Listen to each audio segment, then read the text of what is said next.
আপনাদের মধ্যে অনেকে নদীর মাছ খাইতে অনেক পছন্দ। রাজশাহীতে কোথায় নদীর মাছগুলো পাওয়া যায় এবং সবজি মানে এক কথায় শাক সবজি পাওয়া যায় সেটা তুলে ধরবো।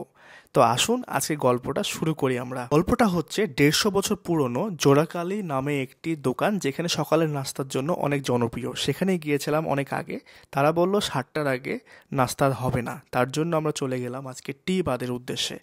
যাওয়ার পথে আপনারা সকলেই জানেন যে রাজশাহী সিএনবির মোড়, যেটা অনেক সুন্দর সার্কিট হাউস রাস্তা, সেখান দিয়ে হাতে ডান দিক দিয়ে রিভারভিউ স্কুলটা পার হওয়ার কিছুটা পথ যাওয়ার পরে হাতের বামে এই জায়গাটা দেখতে পাবেন যে বাঁধের উপরে সুন্দরভাবে দুধ থেকে সবজি থেকে অনেক রকম জিনিস বিক্রি করে, এবং মাছ তো অনেক রকম। আজকে ফুটেজ তেমন নাই, তবে এই কথাটা তুলে ধরার এইটাই কারণ যে আপনারা এখানে আসলে পারা নদীর বিভিন্ন রকম মাছ পাবেন। নদীর মাছ কিন্তু অন্য জায়গাতে পাওয়া যায়, তবে সহজলভ্য হিসেবে আমি যে লোকেশনটা দিলাম সেই লোকেশনে আপনারা পেয়ে যাবেন। দাম একটু বেশি রাখে তুলনামূলক, তবে দাম দর করলে পারা আপনি ঠিক দামে কিনতে পারবেন। আপনি যদি নিতে চান তাহলে পরা সকাল সকাল চলে যাবেন, মানে 6টা থেকে 8টার মধ্যে, তাহলে পাবেন। দেরি করলে কিন্তু বাজারটা মানে ছোট্ট আকারে যে বাজারটা বসে সেটা আসলে পাবেন না, কারণ মাছ শেষ হয়ে গেলে সবাই উঠে যায় এখান থেকে।